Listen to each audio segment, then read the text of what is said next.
think the first couple I actually saw in the beginning of last week was a couple in Sicily. So I am going to be doing for the podcast 3 sessions, one in the US, one in China, and one in Italy, of couples that are in prolonged confinement. And what the moment that you will hear those sessions, they will be available to the world. But on where should we begin? But the thing that really stood out for me was that moment where she is a physician, she's a midwife as well, and she goes to the hospital every day. He's home with the 3 children. His whole work is closed. While he's thinking about what is the world in which I am bringing in my children, what am I leaving to them? Where are we at? She comes home every day from the hospital, and they are worried that she may be coming back contaminated or exposed. And she every day still brings babies into the world and experiences that magical moment. And so existentially, they are experiencing something completely on opposite sides of the continuum. And she has to work. This is not a thing that has a resolution. This is not like, what do? You basically hold the conversation. You let them talk.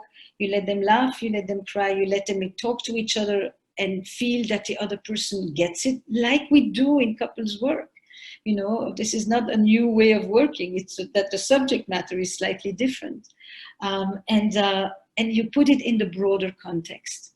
That I think is really what is happening in our work at this moment, is that for all of us who have been narrowing the scope of working with couples from not paying enough attention to the social, political, economic forces, this is bringing us back to doing contextual couples therapy. It's a mandate. We cannot pretend that the world around us is not there. We can still work on the brain, we can still focus on attachment, but we definitely need to put all of that in broader context. One of my patients just began dating someone, and now she's living with him. So what we know is that in situations like this, like during 9/11, like during the Gulf War, and when people were living with gas masks inside their homes in Israel, for example, that this kind of disruption totally throws away the developmental stages of people. So you have new daters who are suddenly living together. They haven't even had the chance to do date 2, 3, 4. And then you have online daters who are actually having the opportunity to speak with somebody for weeks now, before they will actually ever really meet them in person. And that is going to change online dating too, just the sequencing, the pacing of all of the developmental stages of relationships. I've had more than one couple that is in a blame, defense, attack mode as it is, and so they have just recuperated this situation to enter into the same thing. You let them go to the playground. I told you can't. You are, you're irresponsible, and here is the proof. Now we have concrete examples, kind of thing, and. The work is the same as always. Actually, this is one of those times where it's important to remember that the form is more important than the content. The dynamic is there, and the same dynamic will occur, and this is just a new content for the same dance between the 2 people.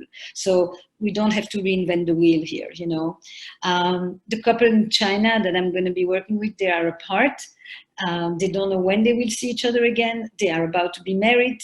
And there's a lot of worry about, can we marry? Will we marry? Will we be around to marry? When will we see each other again? You, who would have been the person who would give me the most support at this moment, I can't reach you. So there's a lot of people at this moment, not just in China, of course, who are not together with those who would otherwise have been their primary supports. I've had a conversation that was very interesting about how a moment like this, interestingly, is a patient who, his wife ended up having a cancer scare in the midst of this. Not a COVID-19 related thing, but the combination of everything creates a moral reset. He hasn't been the best partner on some levels. And there have been loads of transgressions. And there's also a part of her that wonders to what extent some of the stress that she has encountered has made her more vulnerable. Not in a blame fashion, but certainly in an acknowledgement of the multiple pieces in the context. And his behavior was a part of that. And so the moral reset is, this is a sign, something is telling me that I have to kind of check my integrity. I have to deal with my compromised moral compass. And I think we're going to see people on both sides of this. We're going to see the best in people come out, and we're going to see the lesser beautiful aspects of people come out. These kind of heightened experiences will, on a moral level, also point us in one direction or another. A patient of mine who is on his way out, they are basically about to divorce, but this is hunkering them into the house, and even a big house will become small when you can't stand being with your partner anymore.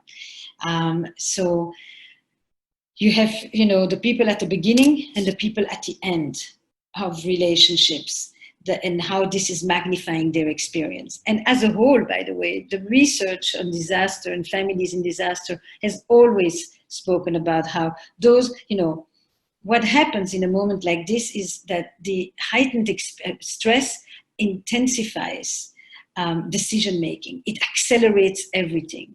And so it accelerates, what are we waiting for? Let's get married, let's have babies. And it accelerates, what am I waiting for? I've waited long enough, I'm done, I'm leaving, let's get divorced.